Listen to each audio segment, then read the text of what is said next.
South Africa win another test match with 14 men like it's nothing. My name's Mark. Let's talk rugby.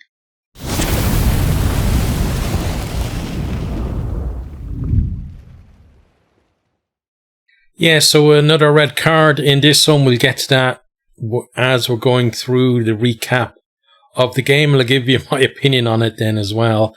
But early on, Italy showing threat with ball in hand. You know, they're looking for those little chips over the top where they feel like there's space. But Willemse, I thought, did really well covering them there at the back and getting South Africa out of trouble. But Italy, they're not putting any points on the board.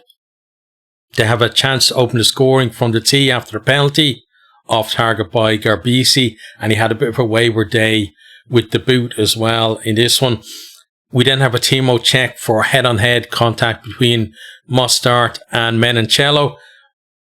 Myself, I didn't see any contact with the head on the replays that they showed. They're saying the arm is tucked and therefore it's deemed always illegal. So the fact that there's a second tackler can't be taken into consideration as mitigation. Officials then agree that because it's always illegal, turns out another week and it's another permanent red card for the Springboks. I think, you know, last week should have gone to the bunker. I think the same as well about this week. And I know the laws may say something different, but for me then, it feels like that means that the laws are wrong. You know, that it feels like these kind of incidents absolutely should be going to the bunker to be reviewed, because I think when, you know, as fans, when we thought about the idea of the bunker coming in, we thought it was for grey areas like this, where one angle maybe shows it as looking bad, another angle not so bad, and you take the time to go through those and sort it out. And if there's, you know, part of the laws that are preventing that to happen, well then I feel to me like they need to change so that we can actually do that. So, you know, it's difficult again. You know, the officials, they seem to be following the procedure, they're following the laws. So for me, you know, if you watch my channel long enough anyway, I don't particularly criticize officials anyway, whether it's, you know, I'm Irish, I don't, whether the decision goes for and against Ireland or for against the team I'm cheering for, it doesn't matter. I have this kind of thing of, you know, I'm not going to criticize officials, because I always feel in most games there are players or coaches or whoever who, you know, could be criticized as much as officials, and generally they never do get as much stick. So I don't do that. But in this case, where if the laws are preventing something that, to I think most rugby fans will say is common sense happening, then I think the laws have to change. So it's something that, you know, World Rugby maybe have to tweak the whole bunker system to allow stuff like this to go to the bunker, and give the bunker, you know, the opportunity to, if it turns out it has to be a permanent red card, but they reviewed it in the bunker for the extra time that they're allowed to do, then that's fine. Because, you know, as well, I think something to bring up in this case is that the referee said he didn't see it on the screen in the replays, the head contact, but the TMO has told him that he can see it. So therefore, if that's the case, that feels like the perfect one to go to the bunker, because then the bunker has access to that angle that the TMO has that for whatever reason are not showing in the stadium to the, you know, the on-field officials, and let them decide that way. So that's my opinion on that. I don't think it should have been a straight red card. Same last week. I think last week probably should have gone to the bunker and definitely should have been at least a 20-minute red card. This week, you know, I feel like the angle of the head contact should have been discoverable and showable to give us a reason to make a determination. But if it wasn't, it should have gone to the bunker, and then at least there's a process there that's followed. And you can kind of, even if you disagree with it being a red card or not, you can see, well, the process itself is making a little more sense than what happened in this one. So that's my opinion on that. I'm just going to adjust a light here a second, so hopefully brighten it up a little bit on the camera. Okay, then, so after that, then Box have to reshuffle. So Ben Jason Dixon is off and Nortje is on. I thought Nortje did really well when he came on. Really like him. Like having, since the South African teams have come into the URC, he's been for me, one of the standout players, and it's great.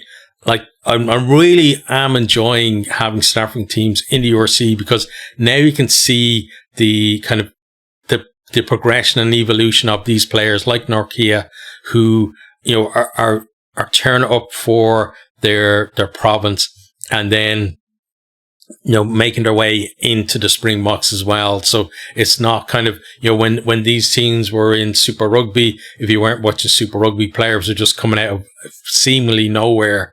But now we can see how these players are developing and why they're earning caps for the Springboks and stuff like that. And then when you see them reproducing what you've seen so many times in the URC as well, it just feels great as well. Just to almost feel like part of the journey, if that makes sense, as a fan. Even if, like, I like the South African teams in the URC, I kind of, I don't disguise that fact.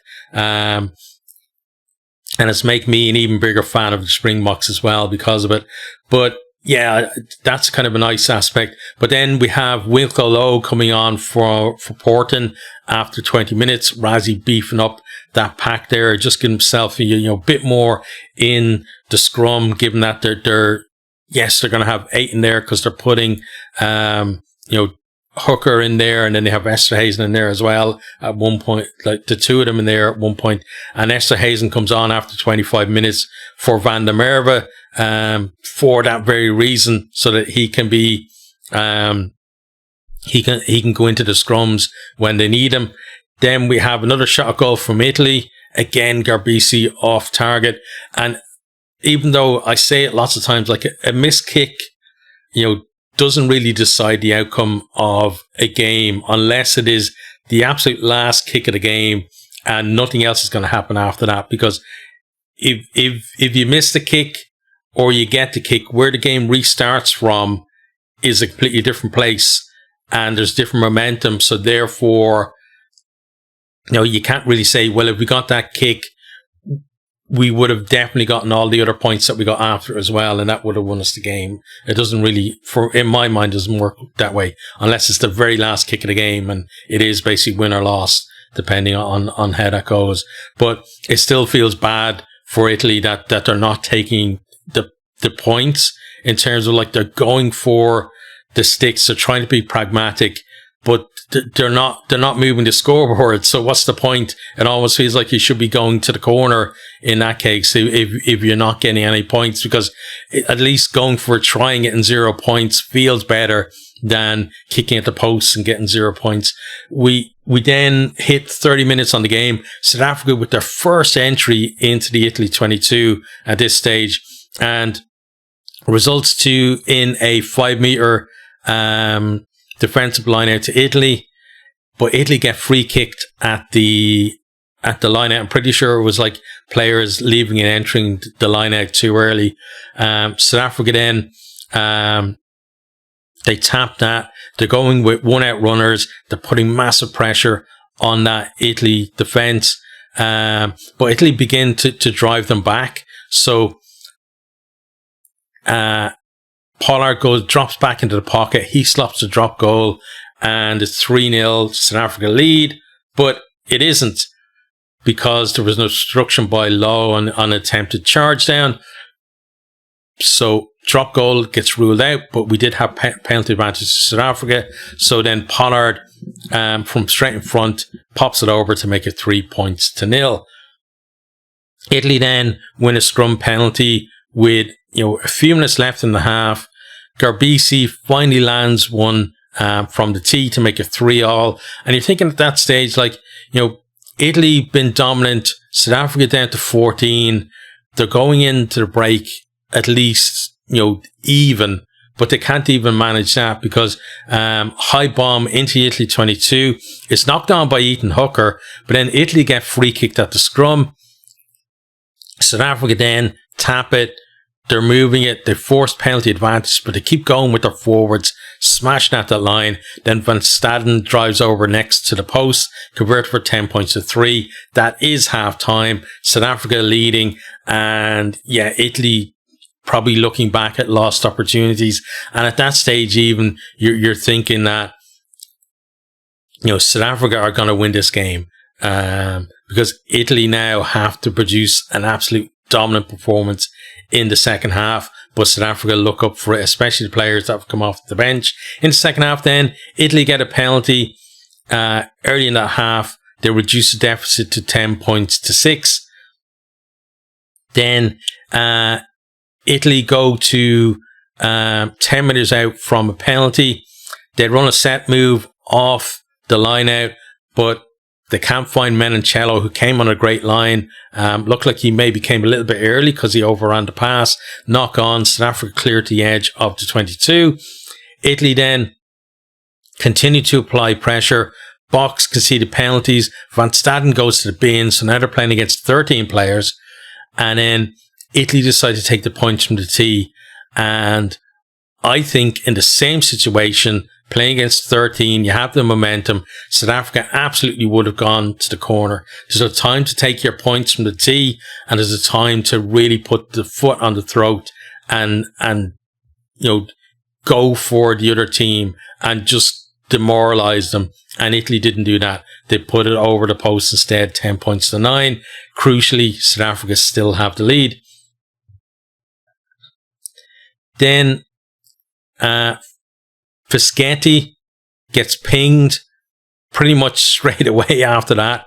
Pollard restores the 4-point lead for South Africa anyway, 13 points to 9. So it feels like all the effort that Italy put in to win that penalty and get those 3 points and get back to 1 point were just completely wasted, I felt. We then have a Timo check for Canone on Smith. This one's head to head. He gets a yellow card and he goes to the bin. It's gone for a review, and eventually they say that it is yellow card again. I don't know why the earlier one for South Africa couldn't have been the same thing. Again, yes, the laws might say one thing, but I think in this case most fans would say, yeah, the law then needs to change. South Africa then exploit space wide left. Again, from a contestable kick. South Africa's kicking game, brilliant today. Putting up those contestable kicks, getting the likes of Esterhuizen and Hooker up there with their height advantage, just to tap it back on their side. You don't need to win it cleanly. Tap it back, create some chaos, and it was working so well for them. Then Norgia does well on the carry. They're deep into the 22. They drive it right up to the line before Italy give away a penalty. We have another TMO check for a clear out. It's low.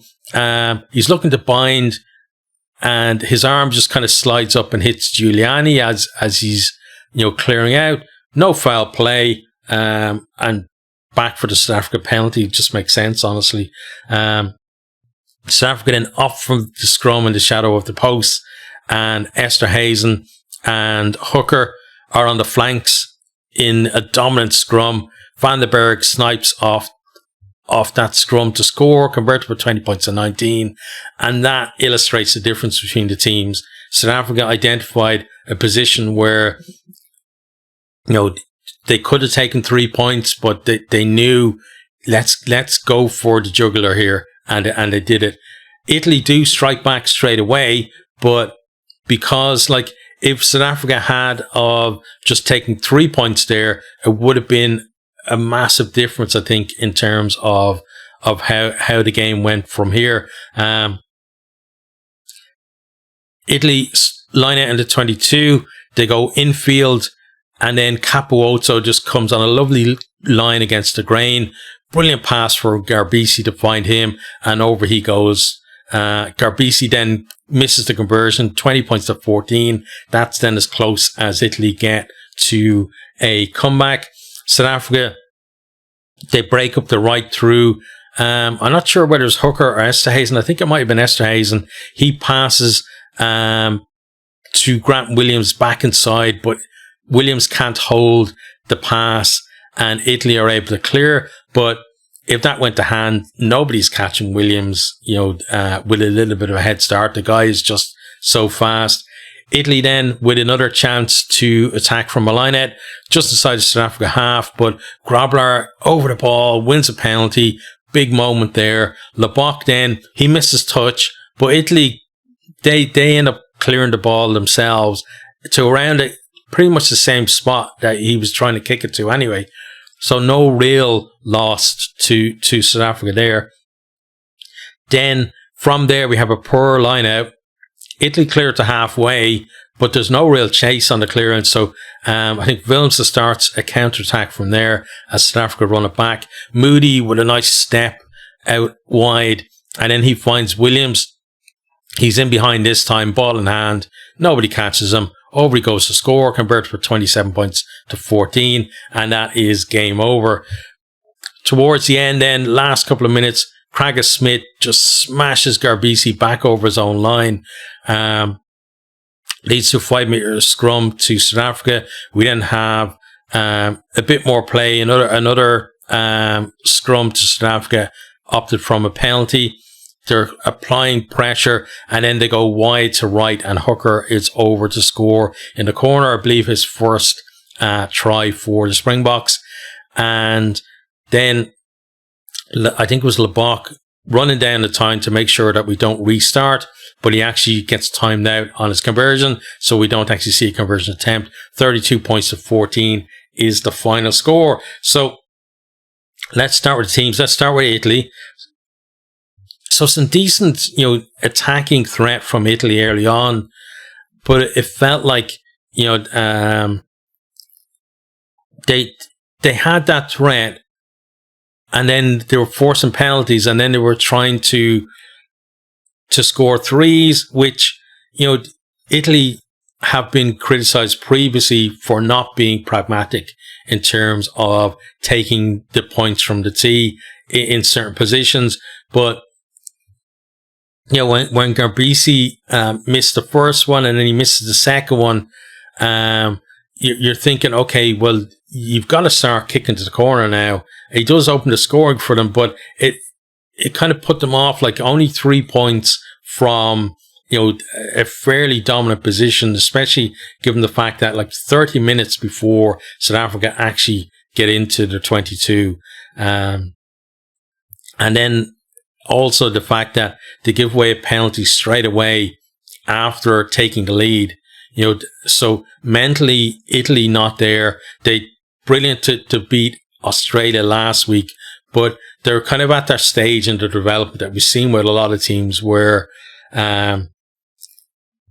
to really, really hit the heights against a top team, there has to be some kind of extra motivation, whether it's like normally on the back of a poor performance, and teams in that position, they find it hard to back up a really good performance with another really good performance against a top side. And I think that's what we saw with Italy here, was that they couldn't hit the heights that they did against Australia. And obviously South Africa are a step above Australia anyway. Like, they're the best team in the world, double world champions, and winning with 14 for fun at this stage. So from Italy point of view, like, I heard people like in the commentary talking about a bit of a wasted opportunity for them, but it didn't feel like that for me, because again, I felt like that, a lot of the decision making that they made during the game led to what we saw, that it felt like South Africa were going to win the game, because same really against France, lack of ambition from Italy. And it just felt like South Africa at the right time were going to show that ambition. They were going to get the points, and Italy were not going to beat them by simply scoring in threes. And it felt like they needed to build a bit of a lead, and then maybe hang on or get a breakaway try if they were going to win the game, but they never got themselves in that kind of position to even consider that anyway. So I think it'll definitely be a learning opportunity for Italy, just in terms of the mindset that you need against the top teams. For South Africa, again, down to 14 this time, much earlier, 30 minutes earlier or whatever than last week. And at this point, I'm just thinking it's almost destined that in the World Cup in Australia, in a quarterfinal or a semi-final or maybe even the final, South Africa, they're going to get somebody sent off permanently, and they're just going to go, oh, well, we've done this before, and they're going to win the game. It's almost like written, that's what's going to happen at this stage. It's just, rugby is a funny game like that the things like that seem to come around. But yeah, really good performance from them. Rassie ruthless from the bench, just pulling players off, reorganizing the team. He obviously felt like, well, if we're going to win 14 men, we need Wilco Low on. We need Esterhuizen on there because he's that hybrid back forward type player. And it really, the decisions he made early on meant that, no panic in South Africa's ranks, probably given that they'd already won last week in the same conditions anyway, and just absolutely control the game in the key moments. And again, impact from the bench was brilliant, and they didn't just crawl away to a victory. They won pulling away, and that's just a sign of a team that's full of confidence. And Rassie has to be given a lot of credit for the fact that he's built that depth that really no other team in the world has at the minute. Like, we know that the likes of the All Blacks have natural depth, but I feel like South Africa have that natural depth, but there's been a concerted effort to get caps into players, the likes of Norkia, and bring in people like Hooker, etc., and getting just that ability to not have to rely on having all of your starters on the field to be able to win big games, and they did it again this time. So full credit to them, and deserved winners, and again just showing why they are number one in the world.